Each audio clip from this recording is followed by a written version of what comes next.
குத்புதீன் ஐபக் சிறுவனாக இருந்தபோது அடிமையாக்கப்பட்டு கஜினியில் சுல்தான் முகமது கோரிக்கு விற்கப்பட்டேன். அவர் எனது திறமை மற்றும் விசுவாசத்தால் ஈர்க்கப்பட்ட இந்தியாவில் கைப்பற்றப்பட்ட மாகாணங்களின் வைஸ்ராய் பதவிக்கு உயர்த்தினார். பின்பு 1206 கோரியின் மறைவிற்கு பிறகு நான் சுதந்திரத்தை அறிவித்து அடிமை வம்சத்தை நிறுவினேன். சுல்தான் என்ற பட்டத்தை ஏற்றுக்கொண்டு லாகூரை தனது தலைநகராக மாற்றினேன். நான் தனிப்பட்ட முறையில் மத்திய மற்றும் மேற்கு இந்தோ கங்கை சமவெளிக்கு இராணுவ கைப்பற்றுவதை வழிநடத்தினேன். நானும் கிழக்கு கங்கை சமவெளி, பீகார் மற்றும் வங்காளத்தின் வெற்றியை என் தளபதி மற்றும் தளபதி பக்தியார் கில்ஜியிடம் விட்டுவிட்டேன். என்னை மக்கள் லக்பக்ஷ் அல்லது லட்சங்களை கொடுப்பவர் என்று அழைப்பர்.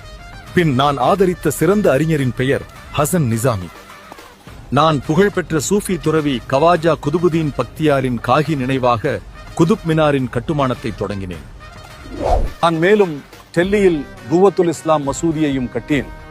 அஜ்மீரில் அதாய் தின்கா ஜான் பிராவையும் கட்டினேன். நான் 1210 ஆண்டு சௌகன் அல்லது குதிரை போலோ விளையாடும் போது திடீரென இறந்து விட்டேன். எனக்கு பிறகு என் மகன் அராம் ஷா அரியணை ஏறுவார்.